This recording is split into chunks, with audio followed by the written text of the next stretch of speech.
The first officer didn't even look him in the eye. "Sir, we got a report you were trespassing in the lobby. I need to see some ID." The old man didn't flinch, just folded his hands over the curved handle of his cane and gave the officer a small patient nod, like a preacher waiting for a child to finish lying. He was dressed sharp too, not flashy, just clean. Dark wool coat, polished shoes, a worn brown leather briefcase by his side, and a weathered fedora on his knee. He looked like someone's retired uncle. "Someone raised on yes, ma'am, black coffee, and keeping your name out of trouble." He didn't move to get his wallet, didn't argue either. "I'm just sitting," he said softly. "Ain't broken no law." The younger cop shifted. "You match a description," he said, glancing at the phone in his hand. "Black male, late 60s, grey coat, loitering near the mailboxes. Tenant didn't recognize you. Claimed you were casing the building." The man blinked once. "Casing?" "Yeah," the officer said. "You live here?" The man didn't answer, just looked past them, through the glass doors of the lobby. Outside, the early morning sun was catching the bronze letters above the entryway, the Carrington Tower, named after a man who planted sycamore trees here when the roads were still dirt, the same man whose black and white portrait hung in the back of the leasing office, unnoticed beneath awards and developer plaques. The same man whose land, acres of it, was taken in 1949 under eminent domain to build a road that never came. The old man stared at the cops and didn't blink. "Y'all always ask this many questions when someone white sits in the lobby?" "Sir, please don't make this harder than it needs to be," the younger one said, a little firmer now. But before he could finish, the concierge, a new girl, no older than 25, came running across the marble floor, heels clacking. Wait, officer, he's not—" The older cop held up a hand. "Ma'am, we've got it under control." "No, you don't," she said, breathless. "That's Mr. Elijah Carrington. He's—" The lobby fell quiet. Even the fountains stopped sounding loud, because a moment later the building manager himself, bald, red-faced, and always annoyed, came jogging down the hallway like someone late to church, and when he saw Elijah Carrington sitting calm and silent in that lobby, his face drained like someone had flipped the power switch. Mr. Carrington," he stammered, stopping just short of the scene. We weren't expecting you this morning." The officers turned. The younger one cleared his throat. "Wait. This is Mr. Carrington. As in the—" Elijah nodded once. No smile, no anger. "I come down every year," he said. "Sit. High in the lobby. Watch the light hit the name above the door. Remind myself." He reached down slow, picked up his briefcase, and stood tall, taller than any of them expected. He leaned on the cane like it was forged from stone. "I'm not a tenant," he said, and then he turned his gaze straight at the tenant who had made the call, a woman peeking out from the mailroom, holding a designer purse and wearing gilt. "Like cheap perfume." "I own the building," Elijah said quietly. The silence after his words was so thick it muffled even the fountain's splash. The younger officer shifted first, his posture straightening like maybe, just maybe, he'd realized how far out of his depth he was. He opened his mouth, then closed it, swallowed hard, and took one careful step back. Elijah Carrington didn't speak again. He didn't have to. His presence said enough, like the ghost of history standing upright in a tailored coat, asking to be seen. The concierge whispered, "I tried to tell them." The building manager cleared his throat. Of course you're welcome any time, Mr. Carrington. We weren't made aware you'd be visiting today. Had I known, I would have—" Elijah's gaze cut through him like a blade. "I don't check in," he said. "Not in my own house." He walked slowly toward the far end of the lobby, cane tapping gently against marble. The tension followed him like a shadow. Even the tenant, the woman who'd called the police, shrank further into the wall, her fingers gripping her handbag like it could save her from shame. She looked like the type who gave interviews about diversity and allyship, the kind who posted black squares once a year, who bragged about having a black yoga instructor, but not the kind who ever imagined the man she dismissed as suspicious had power, real, quiet, land-owning power, the kind passed down like prayer and war stories. The older officer finally stepped forward. "I apologize, sir," he said, voice steady but low. "We didn't know." Elijah turned. "That's the problem. You never know." He stared for a beat longer than was comfortable. Not angry, disappointed. Which hurt more? Then he turned to the concierge. "There's a bench upstairs, South Terrace. My grandfather used to sit there and say you could see all the way to where they promised the train line would go. Mind showing me if it's still there?" "Jetzt meint sie?" Young woman nodded instantly. "Of course, I'll escort you myself." As they walked toward the elevator, Elijah passed the tenant again. She wouldn't look at him. Couldn't. But he looked straight at her, slow, level, unbothered.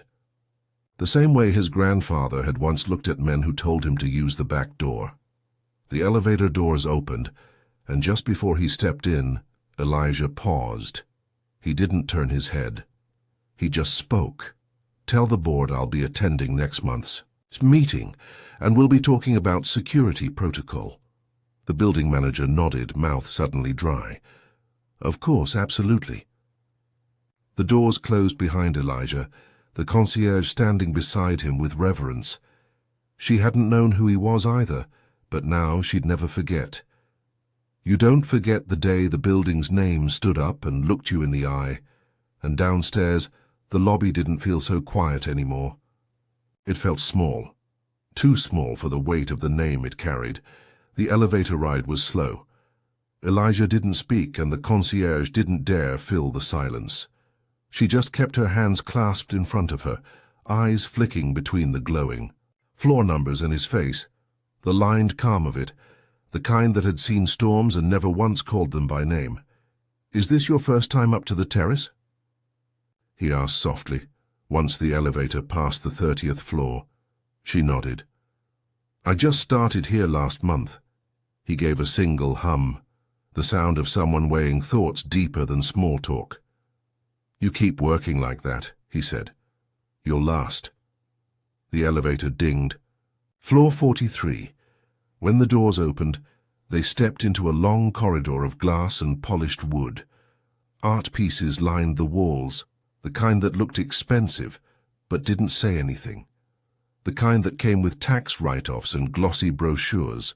Elijah didn't glance at them. He walked slow, steady toward a discreet side door marked Residents Only. The concierge swiped her keycard. Behind it, the terrace opened wide like a secret kept from the city. Glass railings, stone benches, rows of planters reaching for the sun. The skyline stretched past them, a halo of mirrored buildings, blinking lights, and cranes that never stopped building. He walked to the far bench, corner right, just behind a boxwood hedge. It was still there. The bench wasn't the same one from 50 years ago, but the placement hadn't changed. Neither had the view. Elijah sat down slowly, not with strain but intention, like something sacred. He placed his briefcase on the ground beside him and looked out over the city. "I used to sit here with my father," he said, "back when the only thing taller than a church spire was a grain silo." The young woman remained standing. He looked up at her. "You can sit, you know." She blinked. "Oh, sorry, yes. Thank you." She sat, carefully, almost too respectfully, at the far end of the bench, a full 2 feet of space between them. Elijah chuckled to himself. "You ever heard of Roy Carrington?" She shook her head. "No, sir. I don't think so." He tapped his cane against the stone patio. "That's my grandfather. Roy built homes for folks who looked like us when the banks wouldn't. Started with one house he built with his own hands. Took him 4 months. Then he built another. And another." He pointed out toward the skyline. "This whole block used to be ours. Carrington Row. 16 shotgun homes, front porches, and vegetable gardens. They bulldozed them in '49. said they needed the land for a transportation expansion. The concierge's face went still. Did they pay your family? Elijah smiled, but there was no joy in it. Pennies, just enough for folks to disappear. We scattered, some went south. Some never recovered, he paused. My father stayed, bought back one parcel quietly, waited 30 years. Then I took the title and bought the rest. Building by building. Cash, no headlines, no fanfare. Her voice dropped. You own all of it? Every brick that sits on Carrington land, he said. I'm just letting them rent the sky. She stared at him like he'd cracked open a history book and pulled himself out the margins. Why didn't you change the name? She asked. Why not call it Carrington Row again? Elijah turned to her then, eyes sharp, clear as river glass. I did. He pointed back down toward the street, where a single bronze plaque hung beside the revolving doors. The Carrington Tower. They just don't know what the name means. That afternoon, word spread through the building like wind slipping through cracks. Soft at first, then strong enough to knock pictures off walls. The older tenants whispered about it in the elevators. The young professionals texted each other in group chats titled Carrington Girlies and Tower Tea. Even the dog walkers started using different tones when they passed the concierge desk. They all had the same question. Who is Mr. Carrington really?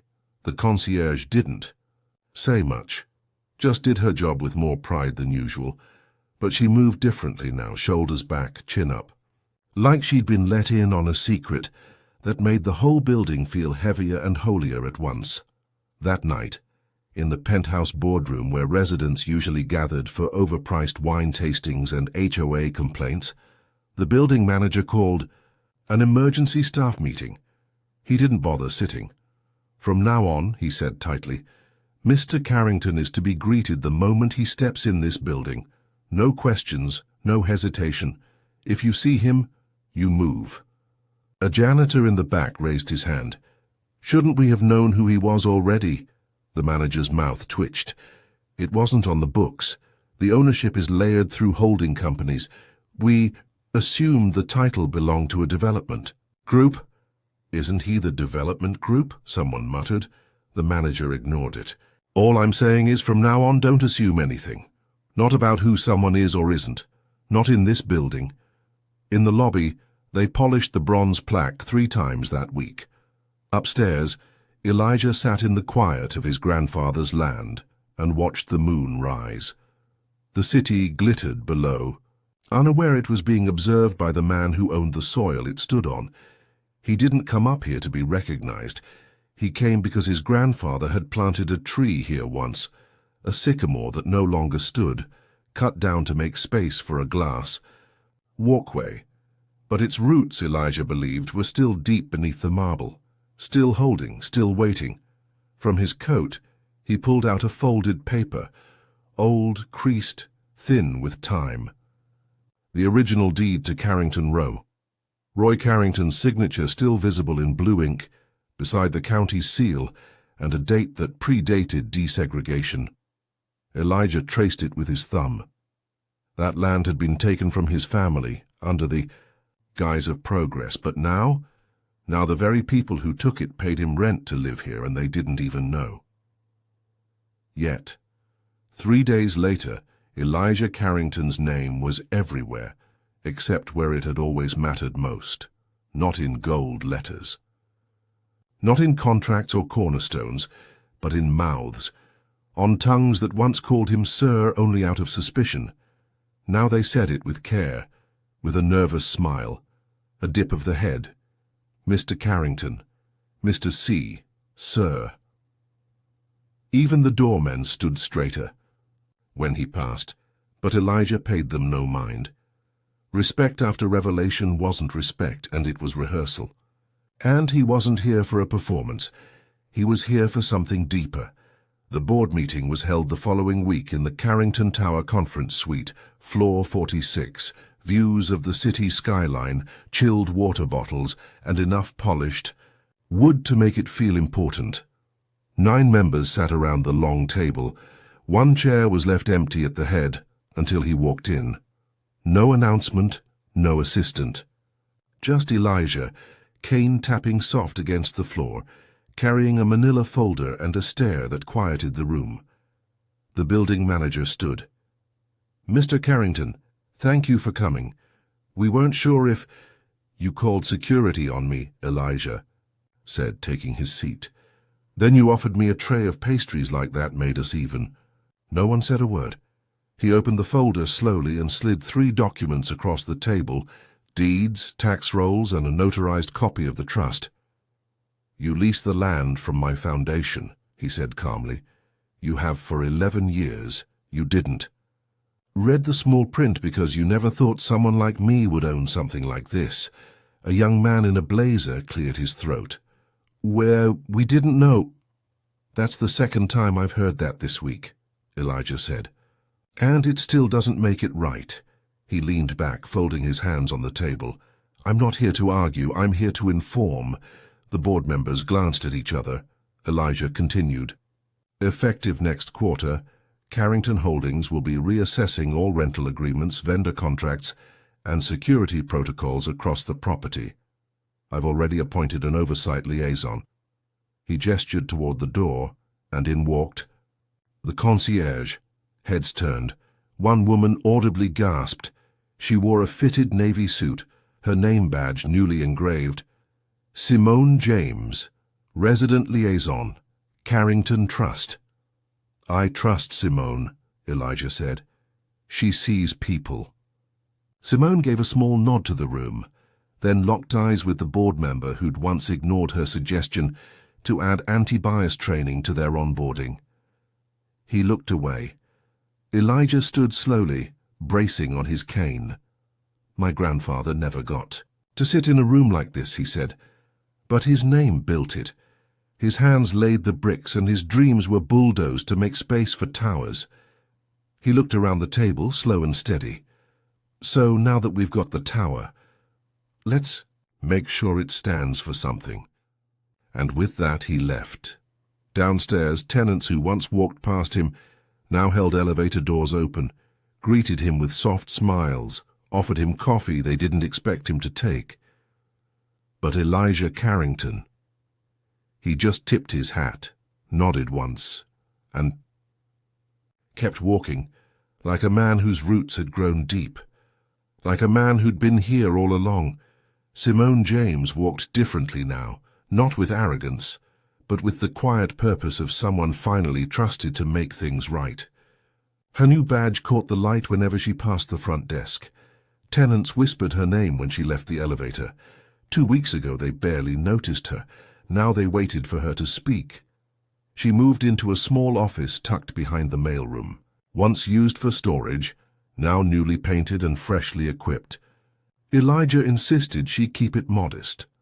"Let them wonder," he said. "A title don't need a view to mean something."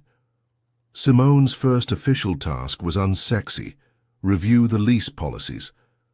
But she went further. She pulled up the employment files. Janitorial hours, maintenance salaries, overtime complaints. She asked questions that made people nervous, mostly because no one had asked them before. "You really want to look through all this?" the head of HR asked her on her 3rd day. "I really do," Simone replied, smiling just enough. "We're about to replant this foundation." Upstairs, Elijah watched. He didn't hover. He didn't correct. But he noticed. He noticed when the building newsletter stopped using stiff corporate language and started saying things like community and belonging. He noticed when the elderly couple on the 3rd floor finally got their broken railing fixed, after 6 ignored requests. And he noticed when Simone walked the grounds on her lunch break, stopping to talk to security guards by name. She was changing things, not loudly, but thoroughly. One evening, as the sun painted gold across the terrace, Simone joined Elijah on the same stone bench. "I think I found something," she said, holding a file. He nodded. "Go on." "There's a vendor," she said. "The security contractor. They've been overcharging for years, padding invoices, and they have a pattern. They're the ones who trained the guards that profiled you." Elijah's face didn't change, but his silence deepened. "I think we should terminate the contract," Simone added. "Find someone local, someone who understands this isn't just a job, this is sacred land." Elijah turned to her slowly. "You're ready," he said. "For what?" "To lead more than just this building." She blinked. "You mean—" "I've been building something," he said. "Beyond Carrington Tower, quietly, piece by piece, apartments, small parks, homes on land we used to walk barefoot." He paused. "But what I built in bricks, you've built in people." Simone looked out over the skyline. It didn't feel as distant anymore. "Would I be working for you?" she asked carefully. Elijah chuckled. "No," he said. "We'll be working together." And for the first time since she'd stepped into that lobby as just a concierge, Simone saw the city not as something to endure, but something she could shape. The challenge didn't come from outside. It came from the residents' committee. They called an urgent private meeting after Simone's first major policy update, a new tenant screening protocol that prioritized community investment over credit score alone. It was bold, it was fair, and it made certain residents, especially the ones who called police at the drop of a hoodie, very uncomfortable. The meeting was held in the rooftop lounge. Wine poured, fake smiles sharpened, and beneath the glass chandeliers, the real agenda began to simmer. "We appreciate your good enthusiasm, Miss James," said a woman in pearls and a cashmere wrap, "but some of us are concerned about the direction things are headed." "Direction?" Simone asked, voice calm. "Well, yes," another member chimed in. "These changes, vetting less strictly, replacing our long-time contractors, offering more inclusive amenities. It's all very—" "Fast?" Simone folded her hands on the table. "Fast?" she echoed. "Or just long overdue?" The man who chaired the committee cleared his throat, eyes flicking toward the others. "What some of us are trying to say is, Carrington Tower has always had standards. It's what makes this place desirable, exclusive." There it was, that word, exclusive. A word that sounds clean but carries dirt under the nails. Simone leaned forward. "You know, I looked into the building's original brochures," she said, "from back when it opened. Do you know what they promised? Community, culture, diversity of voices. You all didn't invent this standard. You diluted it." The woman in pearls stiffened. "I'm not here to argue," Simone continued. "I'm here to realign this place with its roots, with the man whose name is on your mailboxes, the man whose land your pets walk on." "And if we disagree?" Someone challenged from across the room. Simone looked at him without flinching. "You're renting the sky," she said, repeating Elijah's words. "But the ground belongs to people who remember." A hush fell across the room. No more sipping, no more smirks. Just a group of people realizing that the woman they used to breeze past in the lobby was now the one writing the rules. Later that night, Elijah called her. "How'd it go?" he asked. She smiled to herself. "They blinked first." He chuckled. "You remind me of my grandmother," he said. Steel in the spine, velvet in the voice. Simone leaned back in her chair, looking out over the city lights. "I think they're starting to see me." "No," Elijah said. "They're starting to see us." It took 4 months for the city council to catch on. By then, Carrington Holdings had acquired 5 new properties, all on former black-owned land that had been seized, redeveloped, and renamed. But this time the names were coming back, street by street, block by block. And Elijah wasn't the face anymore. Simone was. They called her radical, soft-spoken, unshakable. She wore heels and natural curls and smiled just enough to be underestimated, until the contracts hit the table. The confrontation came at a ribbon cutting. A developer from Atlanta, slick suit, firm handshake, fake smile, leaned over and whispered, "All due respect, Ms. James, but community development isn't—" Just about memory, it's about profit. Simone didn't blink.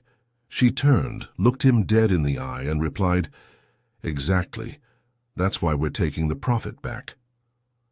That afternoon, Elijah stood beneath the bronze plaque out front.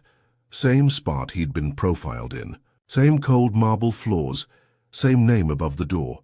A young girl walked by, maybe 11.